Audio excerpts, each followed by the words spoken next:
Dave, how's it going, brother? How you doing today? Doing fantastic. And I really appreciate you taking time out to come on the spotlight today. And we were having a conversation when we were on a different call, and you started to talk about very interesting things. Now, I talk about the deep state, the central bank, how there's a plan in place to transform not just America, but the world. And then you started to go into other topics. And I wanted you to explain, because you told me that you do this through history. Yeah. There absolutely is. There isn't a question of if they exist. It's more the way that they have implemented their plan is not out in the open, and they've relied on blackmail. They've relied on other ways of manipulating corporate CEOs and representatives in governments to achieve their ends. But their ends are not hidden. It isn't a it it isn't a conspiracy that they exist. They do exist. It's just that most people look at it wrong because they don't know the history of the evolution of the system, and the system has always been there. And the system has just advanced with technology, which is what blockchain is. Why I'm so, why I am actually Bitcoin Ben. It's the evolution of a legal system and legal structure that we're going through, and it's actually been around for hundreds, if not thousands, of years. And what it is the evolution of the maritime laws now reaching a point where technology has brought them, the elitists, the globalists, whatever you want to call them, to a point where their system either dies or they absorb the other system that exists. And the other system is the Western world. And and really, when you know history, you understand that maritime law does not recognize individuals as having rights. Maritime law is actually based on economic production and shipping lanes and uh, and the provability of ownership of products. And that's the world we live in. That's the world that the globalists are trying to absorb us into. And really, all it is now, mind you, in a very nefarious type of way that religious individuals see as a threat, and rightfully so, in my view, is that they have to replace the idea that humans have souls. And the reason they have to replace that idea in the mainstream of the global, human existence is that if there is a soul, then there is a higher entity than the structure of the actual governments of the world, and that is the true conflict because the Western world is actually based on that your soul has an identity, where the globalist system has a structure where your identity is issued from the government structure. It's why a ship must have a name and it must register because out on the ocean, the humans on the ship do not a uh, have a recognizable legal identity structure in the global system, where ships and products do. And that's why the globalists and we see them as evil because they aren't recognizing the sovereignty, the sole ownership of the individuals. They only recognize the sovereignty of the ship. And that's why a ship has a captain and has all this. But the individuals are actually kept on a ledger of transport because the individuals are not recognized as living creatures. They're recognized as actual cargo on the recognized vessel. And that structure is the globalist structure that exists. It isn't a conspiracy. It isn't an idea that a group of evil individuals out there, because most of the globalist individuals aren't evil. They just work inside a system that they recognize as their job. They don't see that the system, in order to survive and move forward, must always grow and absorb a larger entity of economic production, or it dies. That's why the globalists have reached a point where either they eradicate the idea of any national sovereignty, because with national sovereignty you have borders, and those create a block in the economy flow that they've created. And so Trump, when he says he's pro-America, is Trump is pro-America production, uh, and pro-America sovereignty as a recognized nation. And the progressive movement, which runs the globalist movement, uh, which the progressive movement, to really lay it out, it was created after the Communist Manifesto was written by Karl Marx and a friend who actually wrote most of it.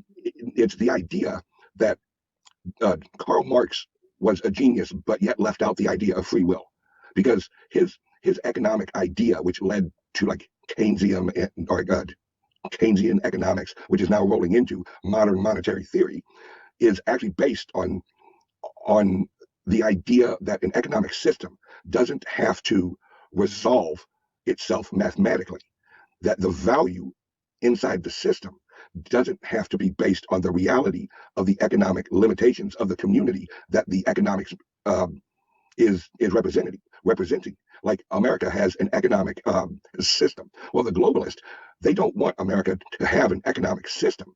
They want the globe to have an economic system, because if America has an economic system, then that brings in the economic structure of creative destruction, which means that the globalist system, which is highly inefficient, could never ever compete with an meritocracy, which is what America is actually based on. He who actually builds the better mousetrap wins. Well, the globalists don't care about the uh, the idea of having a most efficient mousetrap. They just have the idea that, hey, there is a mousetrap.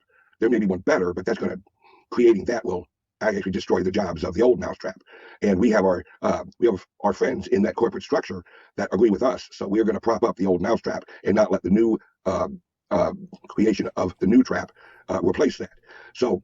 And that's why socialism and globalism and communism always fail, because they are trying to save an economic or a product that has been rendered obsolete through the creative destruction economic system of America and the Western world. Now, they always fail, and the reason they fail is because of the natural tendencies of humans.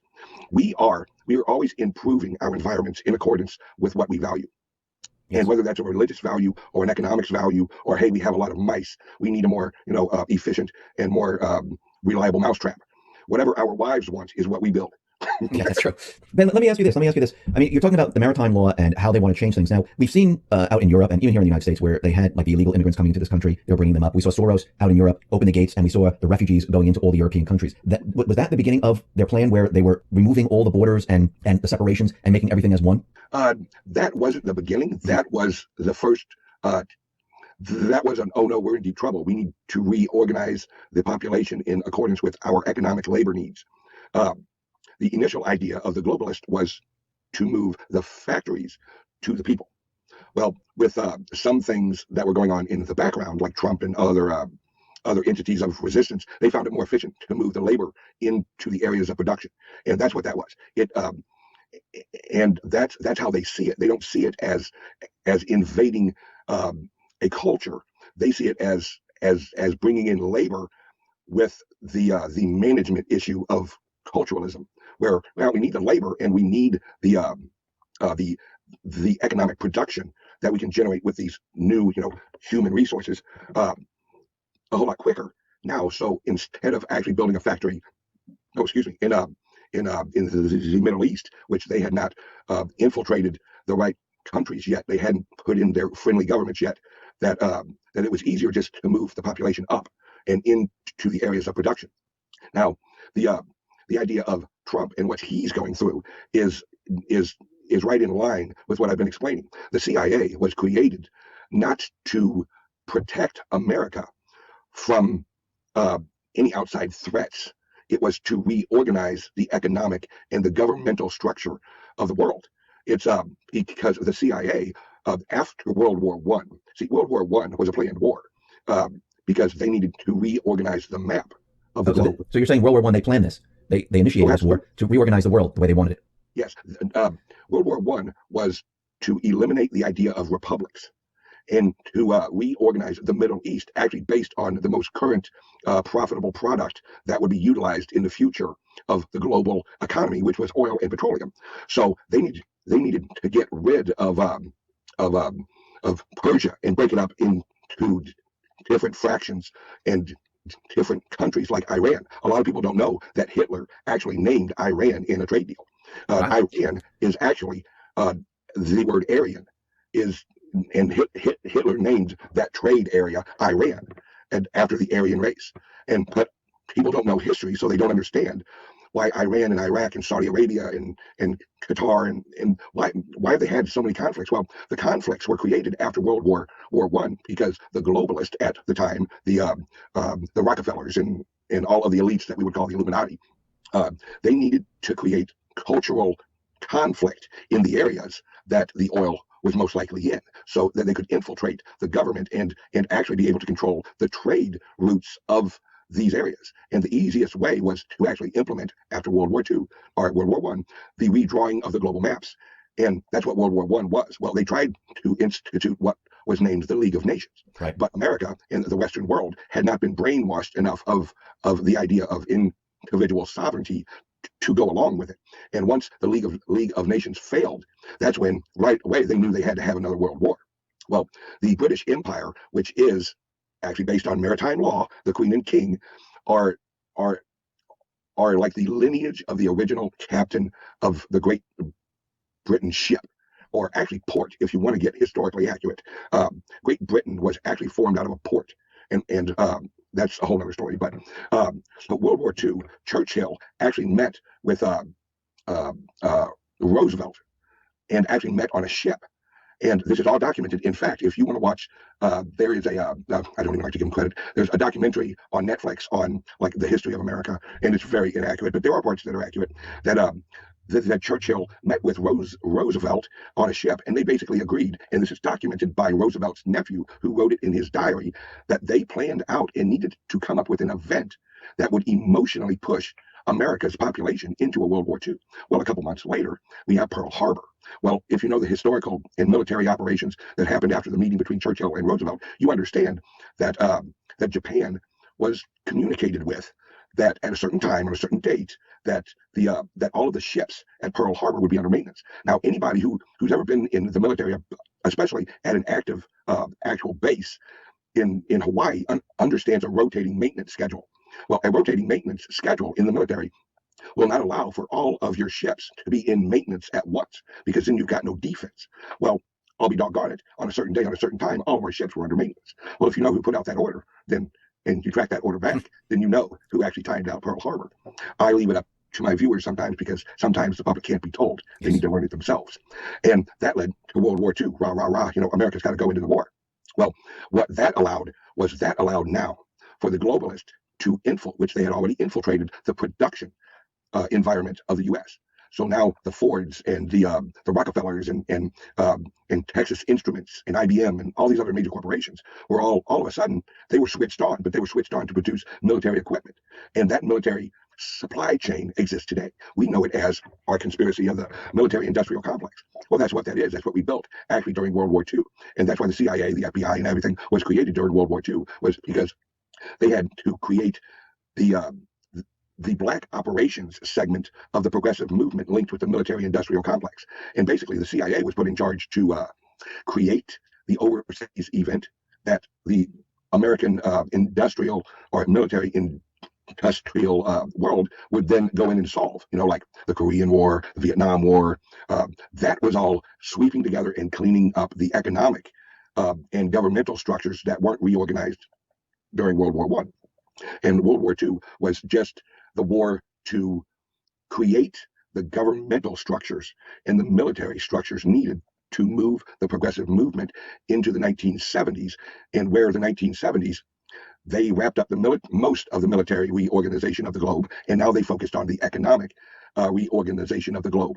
And that's when Nixon, see, that's why the Republicans never really argued with the Democrats, because the last true president who tried to save America from this economic and financial reorganization was JFK when he launched the Kennedy dollar. Yeah. Well, the Kennedy dollar, a couple months later, JFK was on a nice drive with his wife in Dallas, and the global elites, George Bush actually being one of them. Yep.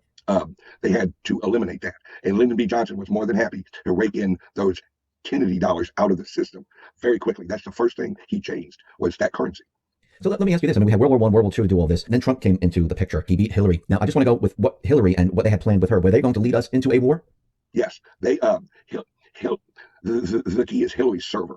And the thing that people need to understand is that server was not hacked. China, Russia, our quote unquote enemies, right, they had login capabilities on the server. It wasn't that they hacked them.